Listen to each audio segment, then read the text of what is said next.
This is obviously a spectacular feat of television, and we can't wait to be a part of it.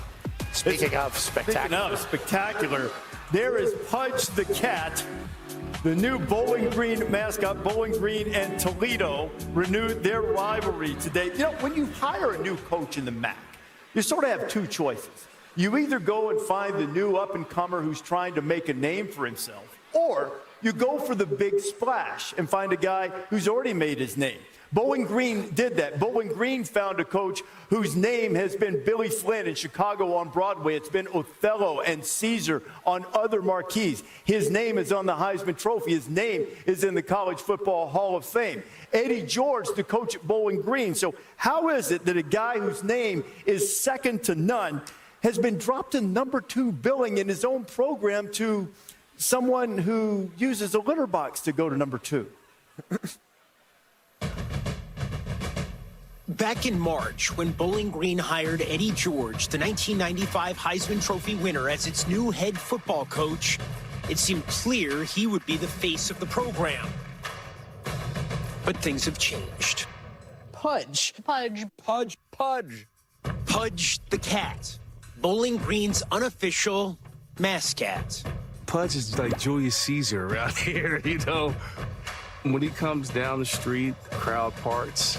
You know, they throw rose petals at his feet. He is the rock star. Pudge Mania took off in early August at training camp. That was when Finn Hogan, a senior receiver, first encountered senior long snapper George Carlson's 3-year-old exotic short hair. I was in the training room and someone came in and was like, hey, like there's a cat hanging out in one of the lockers in the locker room. I was like, what? So I had to go check it out like anybody else would. Hogan decided to post a video of Pudge to TikTok and Instagram. In an instant, a feline star was born. When you brought him into the locker room, what was the reason? We had a tough practice before where people were kind of emotional and coaches were emotional. And so I thought, you know, what wouldn't be a better thing to bring my cat in and kind of switch things up. 2 months later, and Pudge is sitting pretty. A fat cat with NIL deals pouring in. He travels to road games where hotels have been known to exempt him from their no pets policies. He even has security. Actually, Assistant Athletic Director Taylor Jefferson. No one signed me up for it, but you got to dress for the job that you want. That's what you always hear. It's a job I take very seriously. He needs the security. There's lots of people out there who want a piece of Pudge.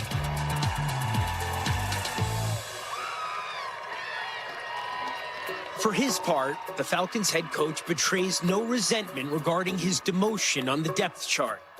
Love the cat. He is amazing. Although I'm allergic to him with the cats. Pudge the cat has become the story. People say, hey, can you drive to Cleveland to have Pudge on a radio show? I'm like, it's radio. He doesn't talk. Pudge, thank you for making the time for us. I know you have a busy schedule and you're in the process of grooming yourself. What has this been like for you, becoming one of the biggest celebrities of the college football season? But the power of Pudge transcends speech. For George Carlson, Pudge has been a constant source of comfort and strength, especially after his mother, Kristen, was diagnosed with ovarian cancer. She died last year at the age of 57. I needed to make sure that I had somebody to talk to or be able to get me out of a dark mindset that I could get into. So Pudge was great. I think just having a companion was the best thing for me. He's brought me a lot of joy, a lot of comfort, especially in tough times, and allowing other people to have smiles on their faces from just seeing Pudge. I think it's a huge thing. What's in it for Pudge? What makes Pudge happy is this. It's not the celebrity. What he loves to do is to ease the spirits of broken souls. My only concern is I just want him to enjoy his life. He just wants to be a cat, man. He just wants to love. He wants to hang out. He just wants to get the sunshine. He wants to have snacks. He wants to be cuddled. Let Pudge just be Pudge sometimes. Eddie and Pudge double-digit dogs to their rivals Toledo. You know, Toledo has a decommissioned rocket that aimed right at the 50-yard line of Dwight Perry Stadium, which is Bowling Green's home field. I have some catnip that Pudge could have that could take the place.